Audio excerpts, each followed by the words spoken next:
Hey, my friends, we will be right back to the show. But I have a question for you. Are you struggling with the impact of childhood trauma? Well, know that you're not alone. I'm here to let you know that I'm starting a brand new weekly coaching group that includes a year of life coaching, accountability, support, habit and goal setting, and more.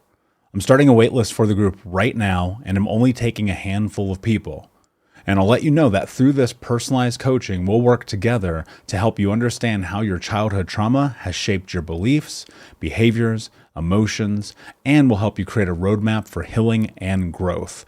Right now, you can schedule an absolutely free coaching session with me and get put on the wait list if you go to thinkunbroken.com. My friends, it's your time to turn your trauma into triumph, breakdowns into breakthroughs, and become the hero of your own story.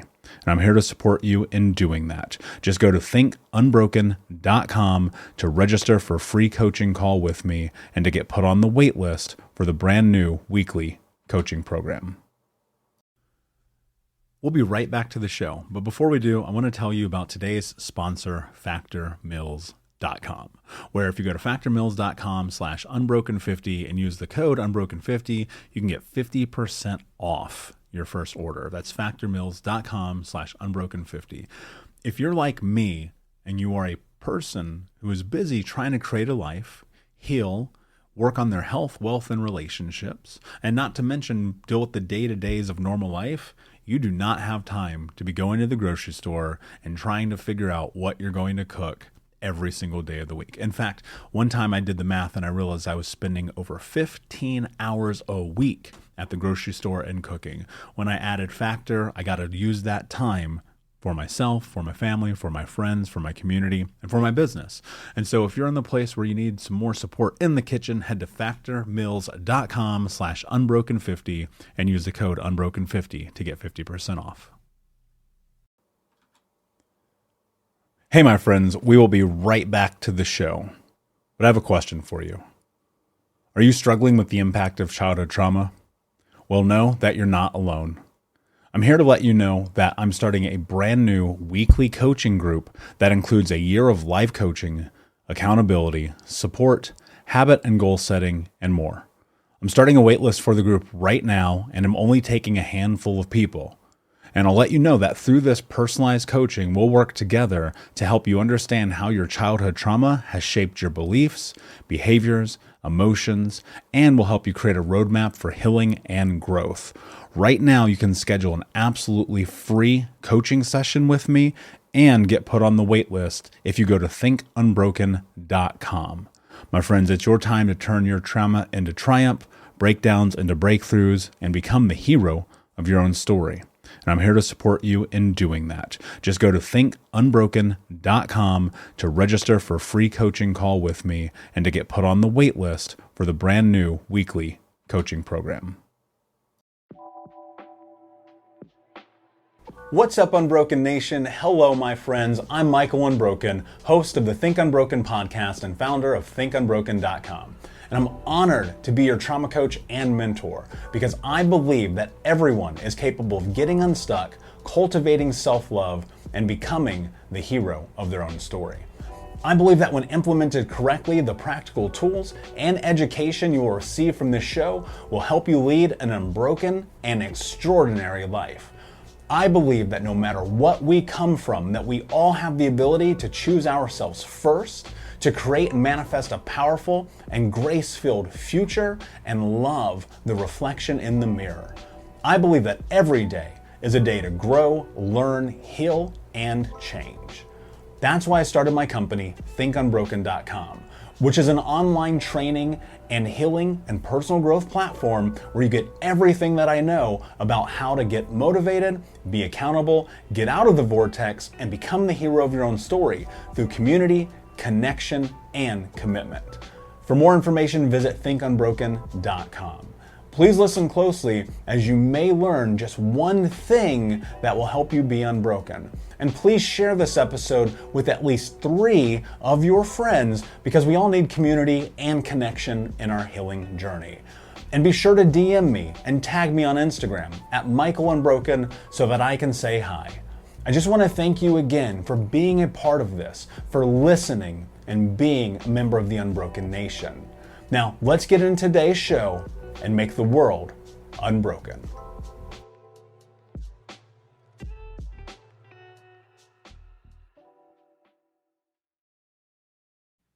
Hey, what's up, Unbroken Nation? Michael Unbroken here, author, speaker, coach, and advocate for adult survivors of childhood trauma. And you are listening to the Michael Unbroken podcast. My friends, I am so pumped about today. I got my homie, Alan, on with us. He is the co-host of the Next Level University podcast, is a business consultant specializing in helping business owners and executives maximize their growth, impact, and profitability.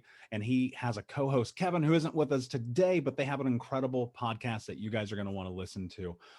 Alan, before we get started, because you and I have a little bit of history, I just want to say thank you so much, my friend, for being here today and to sharing your message and your heart, your truth with the Unbroken Nation. How are you, my friend? What is going on? I'm doing so well. I think that life is such an evolution, and I'm currently going through my own sort of transformation here. So there have been a lot of growing pains lately, but I'm excited to be here, and I really appreciate. I know when you and I first met, we absolutely connected. I know we both had a lot of adversity in our childhood, a lot of traumas that we've overcome, and everybody's got a story, and I think everyone has adversity to some extent. And even if you don't, that might be your adversity. You know what I mean? So I think this is very, very valuable. I like the approach that you take to making your adversity your advantage. I think that's honestly what has shaped me into the man I am today. So I'm super excited because I think it comes down to adversity and what you do with it, which is your choices. So Yeah, absolutely. And one of the hard things I think probably for most people to wrap their head around, and this was my experience for so long, is understanding that adversity to some extent and what you do with it does in fact become a choice. I want to dive into that more with you. However, before we do that, little background. So you and I met a few years ago at one of Brendon Burchard's events, Influencer. And it wasn't that long ago. Well, maybe it was at this point, 10 years ago, when I was like sitting and looking at Brendon Burchard, Tony Robbins, these guys, these self-help gurus, quote unquote, right? If you're listening, and just being like, this self-help stuff is bullshit. Who does this? Who is this for? I'm not jumping up and down. I'm not celebrating life. What is happening? And then I understood something really important.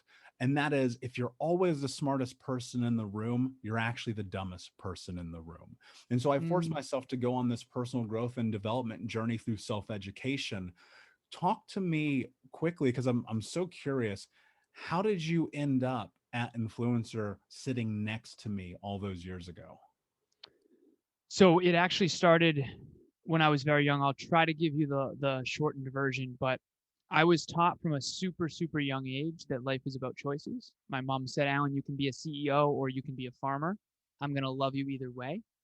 But if you aim high and you go for CEO, you can wake up one day and just decide, you know what, I want to be a farmer.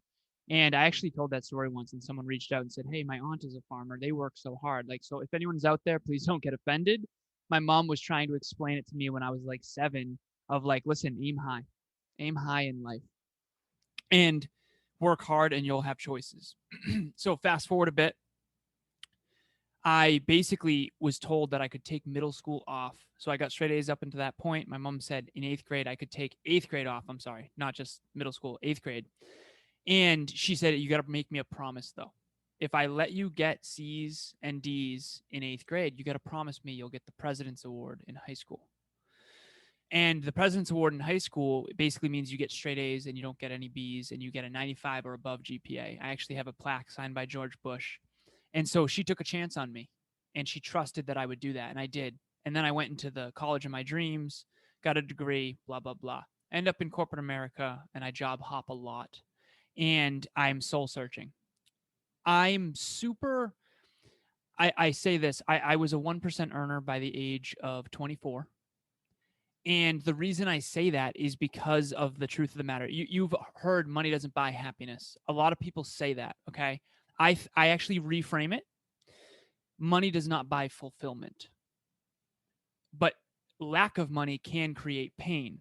And so pretending that money doesn't matter is not a virtue. But I do know that money does not buy fulfillment. The only thing that buys fulfillment is growth and contribution. So to answer your original question, I got in a car accident when I was 26 years old, and my father had passed away in a car accident when he was 28 years old and I was 2 years old. So I'm 2, I lost my father in a car accident. That created a lot of adversity that I don't necessarily want to get into the details of, and we can later in this conversation if you want to. But let's just say that suffering I was no stranger to. Adversity I was no stranger to. And so I'm 26 and I get in this car accident, and there's this lift-kitted truck in front of me, and it was the brightest lights I'd ever seen. And I had that actual moment of like, this is it. This is the end. And for anyone who's never had a life or death situation, it's hard to explain. But for anyone who has, it's literally like the scariest thing in the entire world. And after that, fortunately, I was driving a 2004 Volkswagen Passat, which I used to call the tank. Both airbags did deploy, and me and my little cousin were okay. That said, after that, that really messed me up. And this is why I ended up going all in on personal development. I think we all have that sort of wake up, come to life moment where we have to face the naked truth, what I've come to view as the naked truth. And the naked truth of the matter is that I kind of, yes, I was aiming high. Yes, I was achieving. Yes, I was, smart and successful. And yes, I had grown through a lot of adversity. But the truth was, a lot of my life up to that point at 26 was seeking external validation. And when I faced the possibility of death, having understood that my father passed away when he was 28 and I'm 26 at the time, I had tons of regret. I wasn't really proud of the man that I had become, not because I was a bad person, but really in hindsight, it's 2020, I was not maximizing my potential. I wasn't. I was drinking too much and too often. I was partying. I partied in high school, I partied in college, and then I partied in corporate. And it wasn't like, it's weird even thinking back, because it's not like no one else thought I had a drinking problem. I just knew kind of that I had a drinking problem.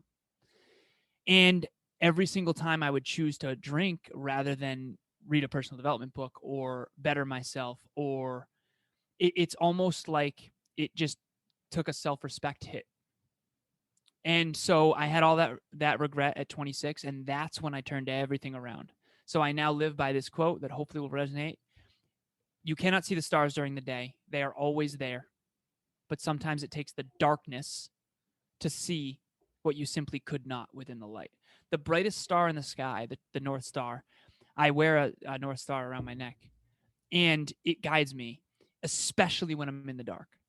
Especially when I'm in the dark. And I think this is what I've kind of come to. At chapter 32 of this life, I'm 32 years old, all the coaching calls and all the interviews and all the podcasts and all the speaking and consulting, I'm studying people all the time. And what I've come to realize is that it's what you do when you're in the dark that actually makes the biggest difference. The nighttime is going to come for all of us. The challenging times and the adversities and the emotional pain is going to come for all of us. It's what you decide when you're in the dark that's actually going to make or break who you become. And after 26, after that car accident, I saw a light that I had never seen before, too. Tony Robbins' TED Talk. I know you've probably seen it. Unbelievable. And the second star I saw was a book called The Top 5 Regrets of the Dying. There's a woman named Bronnie Ware from Australia who worked in hospice for 8 years. She thought her job was to take care of the terminally ill, but her real job was to listen. She wrote a book called The Top 5 Regrets of the Dying. We've actually since interviewed her. Amazing woman from Australia. And she noticed through those 8 years that all these terminally ill patients all said, I wish, I wish, I wish.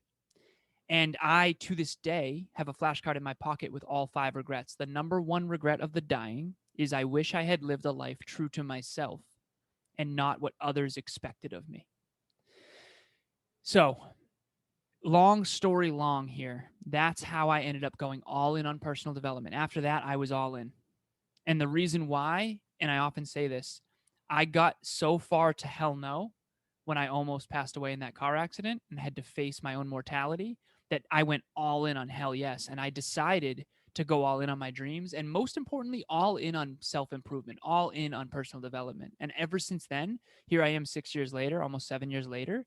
And of course, Brendon Burchard, Tony Robbins, Ed Milet, all these people that were at rock bottom at one point and really built their way through personal development, whether it's Jim Rohn or whoever, it immersed me in the world, and it made me wake up to the idea that when I improve, my life will improve. Man, that first off, amazing journey that you've been on. And I often recall, like you, being very young. I made my first six figures at barely 21 years old, working for a Fortune 10 company. And I was a kid who literally had a high school diploma handed to him because I graduated from the worst high school and one of the worst high schools in America. And the corporate structure around partying and drinking, especially being in a sales environment at that time, was like, we're going to go rage all night. And no one had a problem with it. We'd get up and go back to work the next day, have some beers at my lunch break, so on and so forth. And then you find yourself in this really interesting crux of who am I? Of an identity crisis, of why is this okay? I don't feel good about it, but I'm doing it anyway. And then for me, what ended up happening is at 25, and my listeners know this, I've shared this with you before, finding myself at 25, putting a gun in my mouth, and that being my rock bottom. And from there, understanding something really important about life, and that's that life only happens by keeping the promises that you make to yourself and by living within your own true authenticity. And that's a word that gets thrown around, and like, honestly, at some point you're like, yo, this is ridiculous. But the truth is that it does exist within that context. And so what I'm curious about from your perspective, so much of life involves the choices that we make. And yet, by proxy and perhaps environment, we are often using everyone else and everything else as a scapegoat to not step into who it is that we have the potential to be. Alan, talk about the power of choice and how it affects your life. So I often tell a hypothetical story whenever someone asks me about choice. And we have a speech called the 5 C's, and there's a bonus C, which is choice. And this is the story that I tell. So hypothetical, and I'll be upfront about that because sometimes this story can trigger people. There's a woman who's a mom in the park who has a 2.5-year-old son. She puts him down in the sandbox because she sees an old friend. She goes up to the old friend and they start catching up. They were from high school together. And the 2-year-old had just learned how to crawl, crawls out of the park into the street, hit by a car. Hypothetical story. Okay. Now, you and I and anyone I've ever told this story to could argue for days about whose fault it was, whose responsibility it was. Okay. The mom should have been paying more attention. For sure. True. Very true. The friend could have noticed who she was talking to, could have noticed the 2-year-old crawling into the street. Yes, true. The driver should have been paying more attention. Also true. The one thing that no one would ever argue is that it was the 2-year-old's fault. Ever. Why? Because the 2-year-old was not aware that cars are dangerous. And so this is the interesting thing about choice. All behavior is belief driven. And all beliefs are predicated on awareness or a lack thereof. And so every choice you make, what you say, what you do, what you don't say and don't do, what you think, feel, and believe are all a choice. But we're not always making those choices consciously, and most of us are not making them based on high awareness. And the truth of the matter is that at 16, I made a choice to go and lose my virginity to a girl that I had just met. And that's not a choice I would make at chapter 32. Why? Because now I'm aware that that was probably not an intelligent choice. So everyone out there listening can think of a choice they made in the past that was really not a great choice, not a good decision. So everyone think of one. Got it? Okay. Why did you make that choice? On some level, you weren't aware of the consequences, especially not the long-term consequences, right? So here's the power of choice. We do what is fun and easy and pleasurable today at the expense of our own fulfillment and our own future. Hey, Unbroken Nation, a quick pause in today's episode to tell you about the brand new Think Unbroken app. That's right, I just released a brand new app in the App Store that you can take the first course in the Think Unbroken curriculum, The 5 Keys to Healing Trauma. It's a 7-day course for free.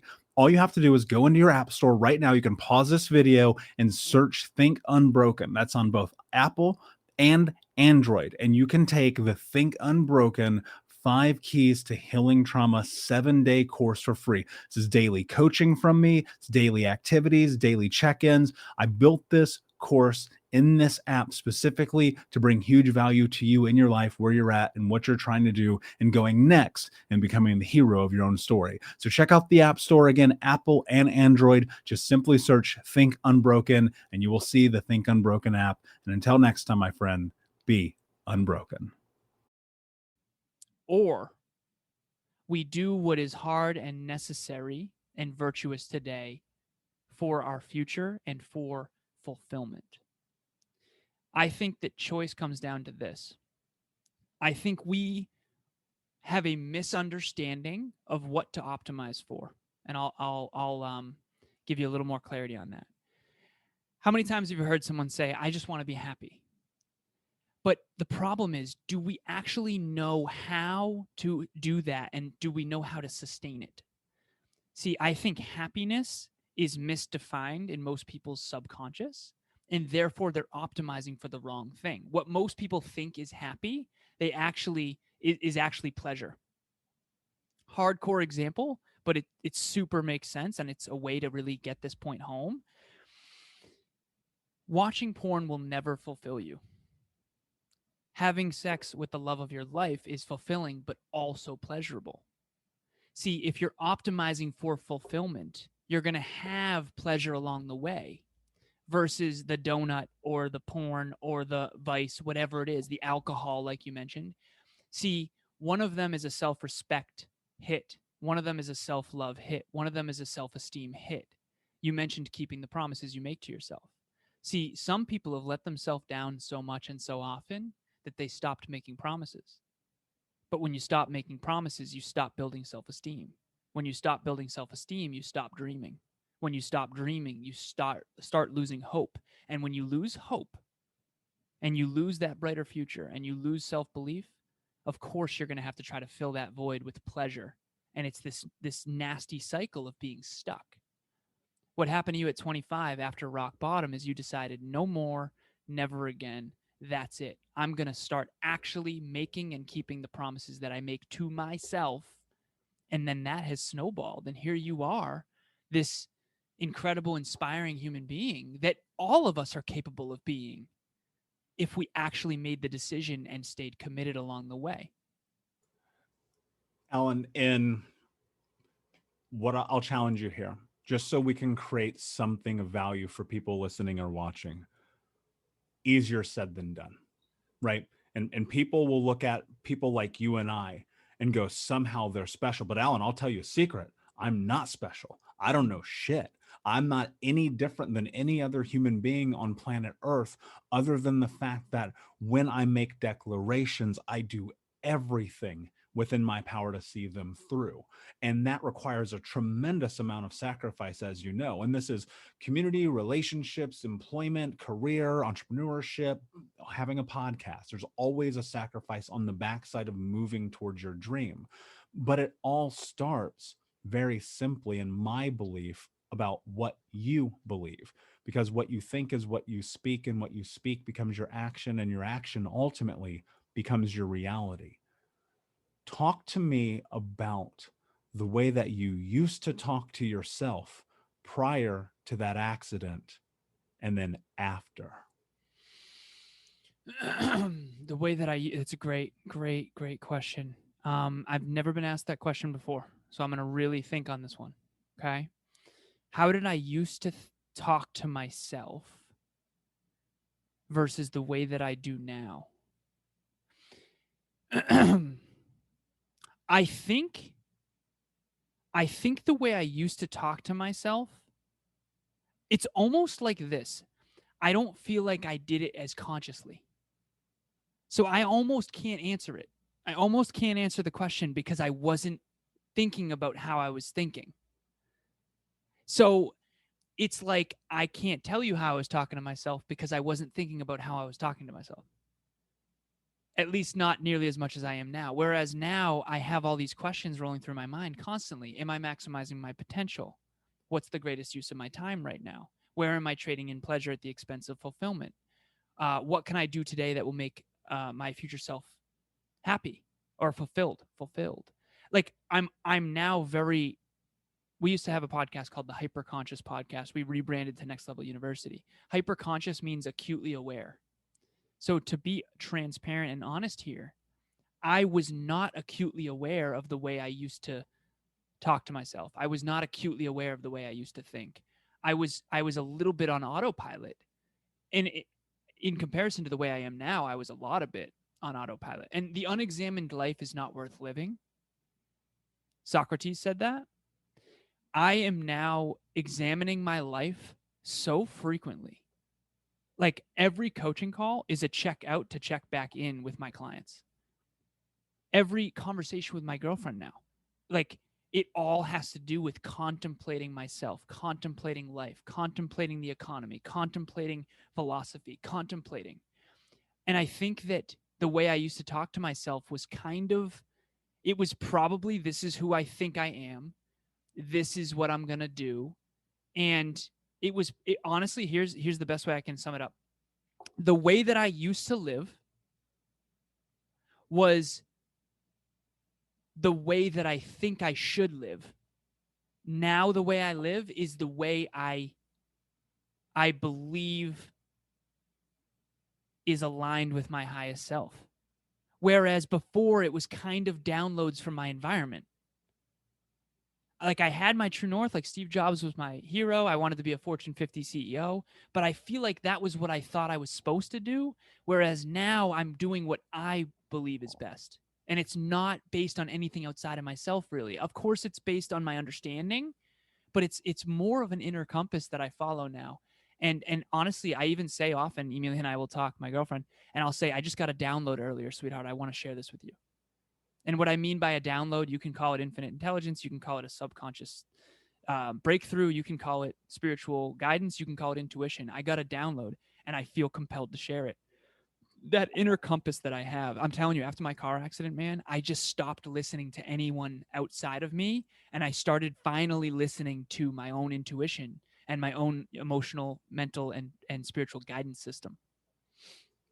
This is super profound, man. I'm actually excited no one's ever asked you that question before. I think frequently the same thing. I and many people who have a traumatic experience or come through evolution and ultimately create a change in their life come to as much self-awareness as I think we're probably capable of having as a sentient being. And within that context, you start to self-define who you are. Thus, what I believe, and I'm going to put words in your mouth for just one moment, of I'm not going to ask people who I should be. Instead, I'm going to follow my gut and my intuition, which is simultaneously not only terrifying, but literally the most empowering thing I think that a human being is capable of doing. But so often our environment, to your point, right, interacts and engages with us in a way that thus helps us create and make meaning of who we're quote unquote supposed to be, leading us down this path to which we are often in conflict with self. And then you use a point of measure of who is around me, right? Because so much of that influence is about not only your inner circle, immediate people, but your outer circle.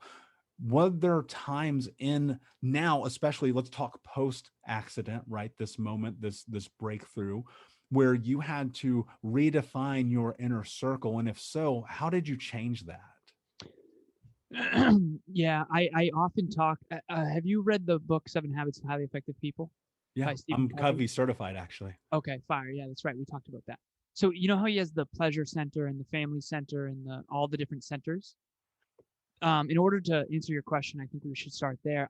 You inherit your center based on your environment as a kid.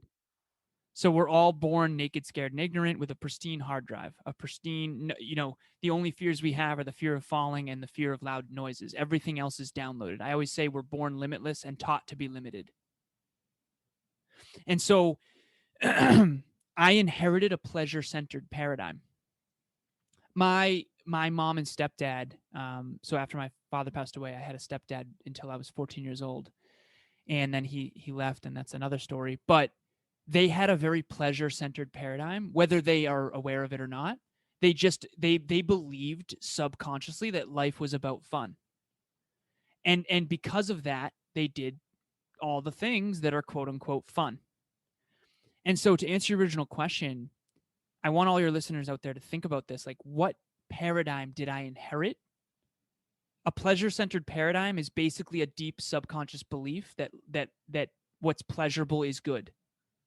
I no longer have that belief. I actually have the opposite belief. I actually think what's pleasurable is typically outside of alignment with what you're capable of and your greatest level of growth and contribution. So what Stephen Covey talks about is how to create a principle-centered paradigm. Some people are family-centered. Some people are pleasure-centered. Some people are work-centered. Some people are church-centered. A principle-centered paradigm is predicated on being your own philosopher. What's a principle? I'll give you one example of a principle. Okay, one example. Hard work is a good thing when it's congruent towards your dreams. That's one principle, one philosophy that you can either live by or not. It's kind of like our rule book that guides us. But are you creating your own rule book? And so, to answer your original question, looking back, I had a pleasure-centered paradigm and I didn't know it. And when I was 26 years old, I woke up to the consequences of the pleasure-centered paradigm. And then I decided to create my own principle-centered paradigm based on my own understanding. And what I used to do is take my circle, because your original question was about your circle, and let that influence who I am. I flipped that. Now who I am is going to dictate who I spend time with. And so, to make this as simple as possible, but hopefully it will land for everybody. When you're born, if I was born in Shanghai, I'd speak Chinese. If I was born in Massachusetts, like I would speak English. Not because I was inherently more well-designed for Chinese than English, but because of where I was born. So whatever you grew up in, whatever your inner circle was when you grew up, it was not by choice. It was by fate. Okay? Or chance, whatever you want to believe. Once you become aware of how much your circle influences and impacts who you are, you can decide to flip that. And you can say, okay, I am no longer going to be a product of my environment and of my circle. I am now going to make my circle a product of me. And that's what I did. And this story will really resonate. I remember in high school, I was a junior in college, and I would still party at home. We grew up on a lake. And I would invite all my college friends and my high school friends to my home during the breaks. And we would have these big bonfires, and we had a lot of fun. A couple years later, after my car accident, I invite this one kid. His name is Sean. He was my roommate at the time. And I invited him after one of my fitness shows. And I had another party with a lot of people at it. And he literally sat me down later that night and he said, it is unbelievable how much different these parties are and these people are than they used to be. And I had this moment with myself and I thought it was fascinating. He's like, dude, hardly anyone's even drinking here. I didn't drink at the time. I was after my fitness show, to celebrate my fitness show. And I said, Sean, the parties aren't different. I'm different. So all the people that used to, the law of attraction, all the people that used to be attracted to those parties were people who were like me. They had similar core aspirations, core values, core beliefs. At this other party, I attracted a ton of bodybuilders and a ton of fitness people and a ton of personal development people because that's who I became. And so how did I change my inner circle? I changed myself, and I allowed me changing myself to act as both a filter and a magnet. So who you are at all times is going to filter out the people who don't belong and magnetize in the people who do, as long as you take that inner guidance system, that inner truth dial, and dial it up. The more you dial that inner self, that uniqueness up, the more you will filter out the wrong persons, places, things, and ideas, and the more you will filter in the right persons, places, things, and ideas. I fully believe in the idea that the catalyst for the reciprocation of our environment begins internally. A more simplified way to say that is who you are is represented by what you attract, i.e., what you just stated. Right. However, and this is where I want to go with this, choice, again, to where we began this conversation, plays inevitably an unparalleled role, because you have a choice in who is and who is not in your life. At 14 years old, I put a restraining order on my mother. At 18, I told her I'd never talk to her again. Without one of the most difficult choices I've made to this day still of my life, I can guarantee you, Alan, I would not be speaking to you right now. Did you know that recent studies show that CBD has incredible benefits for helping with physical pain? I haven't suffered from chronic pain, I've mentioned it before, and with NW Recovery's lavender eucalyptus salve, I have that pain dissipate like nothing else I've ever tried. I love NW Recovery not only because their products are non-psychoactive, which is really important to me, but also because they are created by Navy SEALs. So thank you so much for your service. If you're interested and you want to learn more about NW Recovery's CBD balm of lavender eucalyptus, then check out nw-recovery.com and use the keyword unbroken to save 20% on your first order. Again, that's nw-recovery.com and use the keyword unbroken to save 20% on your order. The idea of making choices that are incredibly difficult is not only daunting, but at times feels like a betrayal of who we are internally and even intellectually, because we come from this environment and we look at it as this thing supports me, even though it's an asshole. How do you like really step into that commitment of I'm going to change my inner circle because I understand that it is to the detriment of the future of fulfillment that I want to have? Yeah. This is one of those things that's so hard to teach because it's brutal. It's nothing short of brutal. And anyone who, I mean, that choice that you made, man, and I understand that. If I didn't make, it's fascinating. If I didn't make some of the choices that I made, we wouldn't be having this conversation either. And I think it comes down to a couple things. One, you have to understand. This is one of the weirdest things ever, man. I was on the phone with a client recently, and I'm like, she's like, I just don't have the discipline that you have. I said, no, you're less aware of the downside.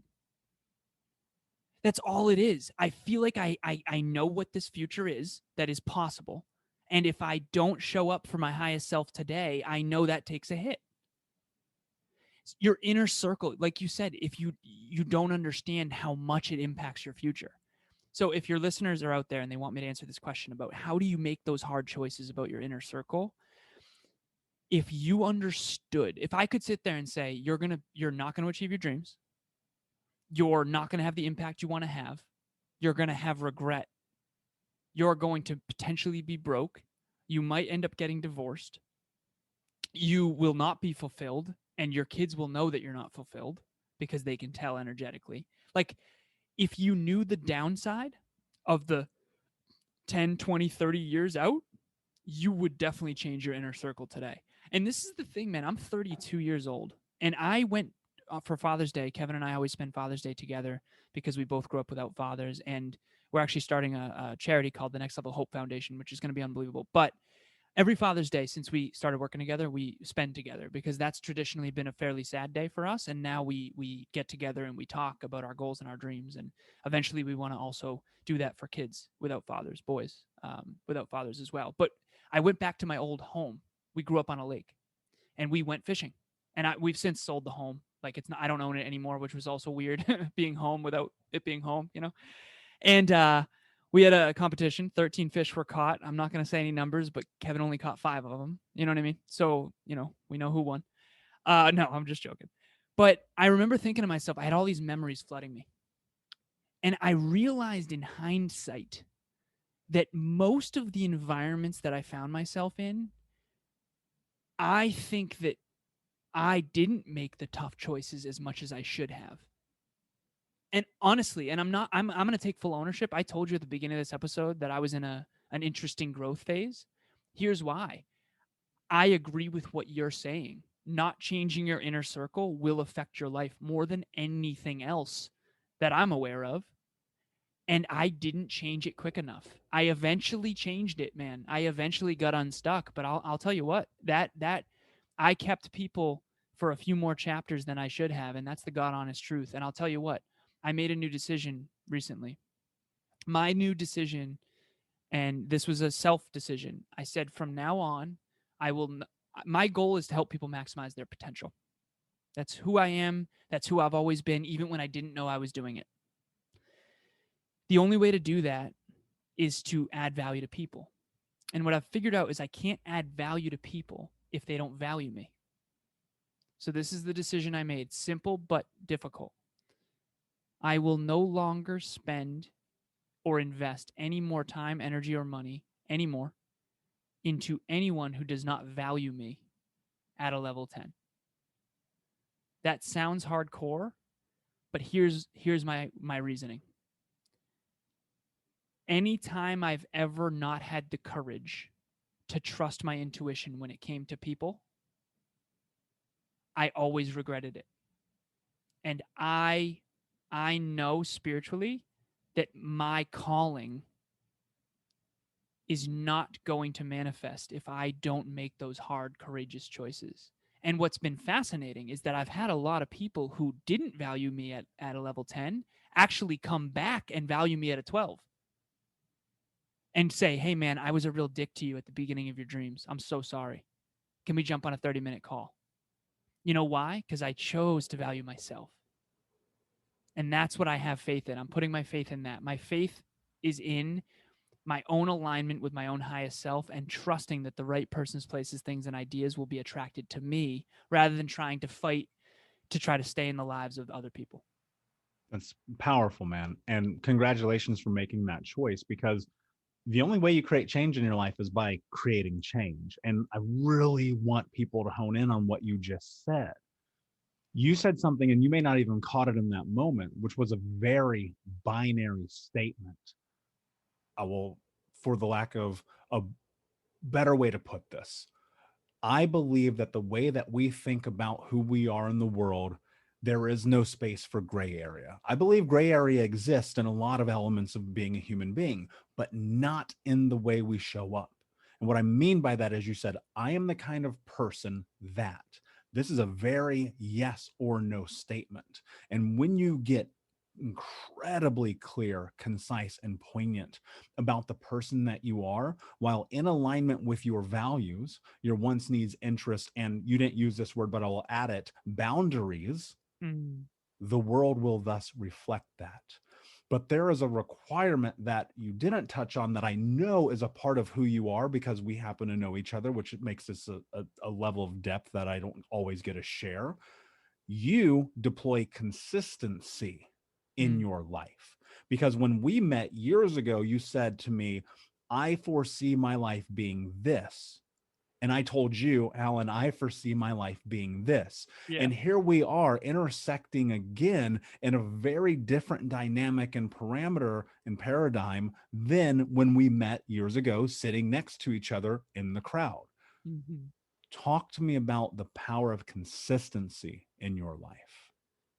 So of the 5 C's that we talk about at Next Level, it's called the 5 C's of a Next Level Life. And there's a bonus C, and the bonus is choice. I already told you guys that. First one is clarity. You've talked a lot about clarity on this episode, which I love because it's so critical. Second one, commitment. Become more clear, commit. Third one, confidence. It can be built over time.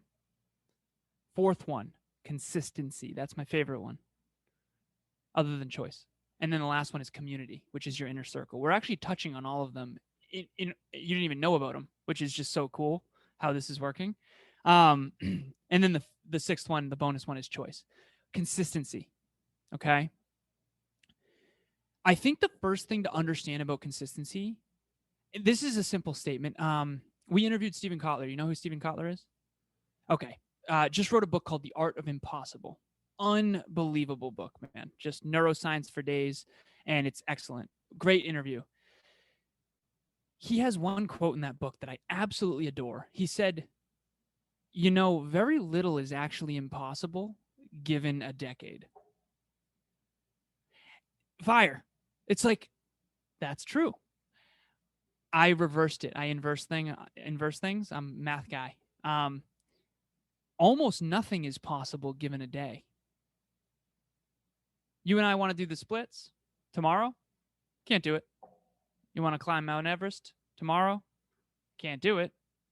Want to be a concert pianist tomorrow? Not possible. Want to be a millionaire tomorrow? Not possible unless you already are. Right? I don't know. But yet in a decade, we can do all of those things. All of them. If we can be consistent. If you're out there listening right now, think about this. Your dreams are possible. That's why you have them. If you can't be consistent, they're not possible. We just surpassed 645 episodes of Next Level University. If we couldn't be consistent, man, I mean, we're pretty successful now, and I'm very blessed, and I feel grateful. I mean, we've gotten, again, I'm not going to sit here and talk about our success, but I'll tell you what, man, I remember trying to shoot for 4 listens a day. You know what I mean? Like, we got 4,000 like 3 days ago.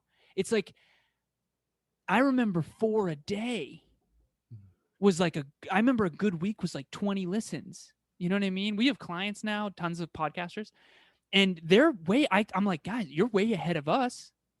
My girlfriend has a podcast called the Y Power Podcast. We had more listens in the last week than they did all year, and they're way ahead of where we were. When we were 1 year in, they're way ahead of that. So consistency, I can talk for days about it. Again, when you see someone who's self-disciplined, 2 things. Number 1, they're not self-disciplined in everything. They're not.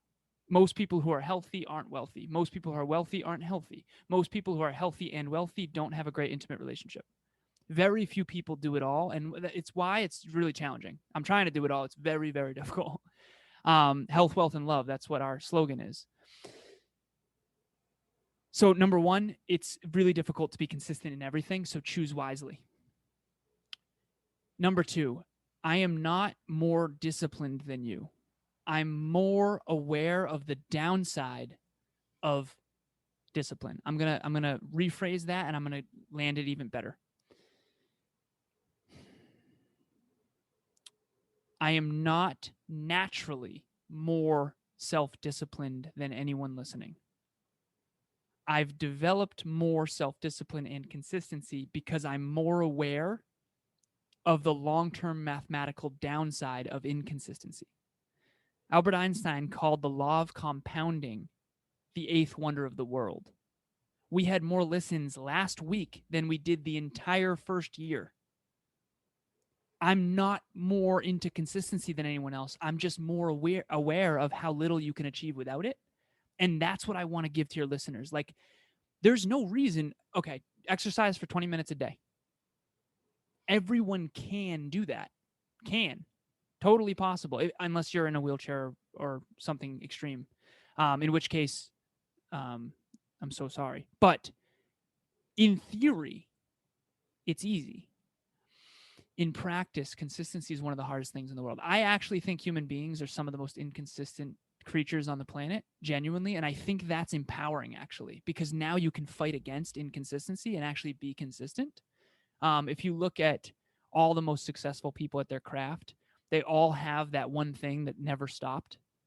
Goal 1, gain momentum. Goal 2, accelerate the momentum. Goal 3, see goals 1 and 2.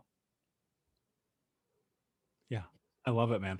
Here's what's so fascinating about, yet again, us just crossing paths in this really intense way. In my coaching program, community, connection, commitment. Like those are my 3 C's, right? And I love it because it's so true, because it holds over. It crosses all boundaries and barriers of human existence. And I think that at baseline, you have to have them all, right, in order to go to the next level. And I want to just coattail quickly on what you just said. Everybody starts at 0. Mhm. Everybody doesn't know how to ride the bike. Nobody knows how to make the money. Nobody knows how to do the self-love thing. Nobody knows how to step into the self-healing journey. Nobody knows how to do fucking anything. We all start at 0. The difference between success and failure in your life is what you choose to do. And that all starts with how you think and speak to yourself, because how you think is everything. Alan, my friend, before I ask you my last question, tell everyone where they can find you. Anyone out there, if this resonated, this I felt like was a very deep and authentic episode to me. So if you did resonate with this, I think that you'll probably resonate with a lot of what we do. Again, Next Level University. We're on all the podcast platforms. We're on YouTube. You can reach out on Instagram at Lazarus88, Alazaros88. You can also go to nextleveluniverse.com. It's not nextleveluniversity.com. It's Next Level Universe, because it encapsulates everything next level. So nextleveluniverse.com. Honestly, reach out if this resonated, even if it's just to say, hey, I really loved that episode. Thank you so much. My only goal on this episode was nobody's going to change your entire life in 1 hour, but one tiny shift can change the trajectory of your life forever. My motto is 1% improvement every day. I actually did the math out once. When we hit 600 episodes, I wanted to understand this. If you improve by 1% every day for 600 days. I did the math out. I actually put $1,000 into a financial calculator, and I put it in for 1% per day iterations for 600 days. You have 384 grand. So you get 384 times better if you can be 1% better per day for 600 days. And so we did 600 episodes, and I there's this photo that goes from 100 to 300 to 600, and it's like mind blowing how we didn't have a studio. I mean, we were brutal, man. We were a couple kids with a big dream, right? Like you said, everyone sucks at first. We were terrible at first. But that's the problem. We say, "Oh, I can't podcast." That's cuz you're seeing us. We're already way in it. Of course we look great, but no one knew us back then, right? Everybody starts somewhere. Every expert was once a beginner. So that's the one thing I would say is, if you are interested in 1% improvement every day, that's what we're about, and reach out. I love it, man. My last question for you, my friend, is what does it mean to you to be unbroken?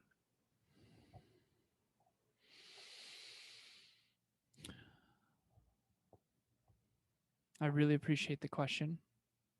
Again, another question I've never been asked before. I want to try to find the most integrous answer I can. What does it mean to me to be unbroken? I I don't wish for for me, anyone who knows my life intricately knows that normal and ordinary was never going to be a thing for me. Even for something as simple as my father passing away at 2. I mean, if you're out there listening, think about your relationship with your father. Like, all of the good and the bad and all of it. Like, imagine just never having that. So like, that created a lot of adversity right from the get, and a lot of people meet me now and they see the way my life is, and I do think that they get the impression that I got lucky a little bit. I'm tall and blah blah blah, like in shape, good looking, all that. It couldn't be further from the truth. And I don't say that because I want pity. I say that because I think I was given a gift.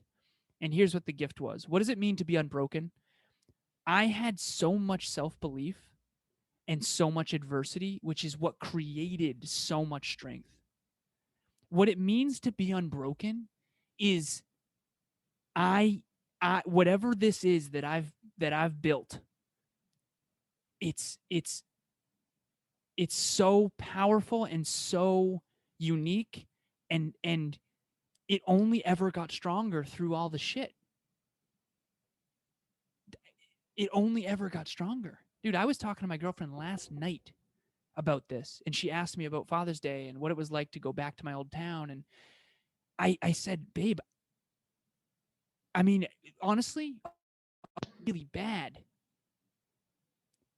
But it's what I did with it that mattered. And so what it means to be unbroken is it's not what happens to you, it's what you choose to do about it. It's choice. It's choice. You can be unbroken if you choose to be, but you have to understand that it's going to be hard. And the very last thing I'll say is this: I do not wish for you to have an easy life. I don't. I wish for you to have a challenging but deeply meaningful life. The easy road is never going to fulfill you. The challenging, proactive, growth road will. The one of growth and contribution. Choose, find your uniqueness, grow to your maximum potential, and use that to serve the world in your own unique way. And I promise you that will be more challenging, but far more meaningful. Well said, my friend. Unbroken Nation, thank you so much for listening. Please like, subscribe, comment, tell a friend. And until next time, my friends, be unbroken. I'll see you. Unbroken Nation, hope that you just got a tremendous amount of value from today's episode.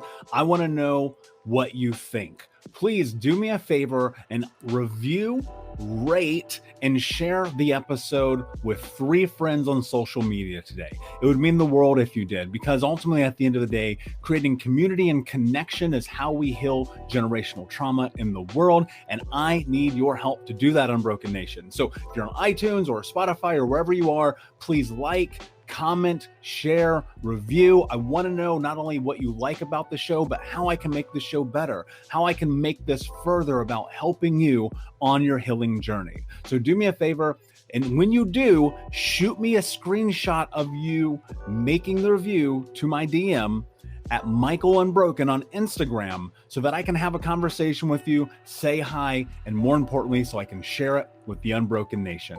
Thank you so much, my friend. Hey, my friends, we will be right back to the show, but I have a question for you. Are you struggling with the impact of childhood trauma? Well, know that you're not alone. I'm here to let you know that I'm starting a brand new weekly coaching group that includes a year of live coaching, accountability, support, habit and goal setting, and more. I'm starting a waitlist for the group right now, and I'm only taking a handful of people.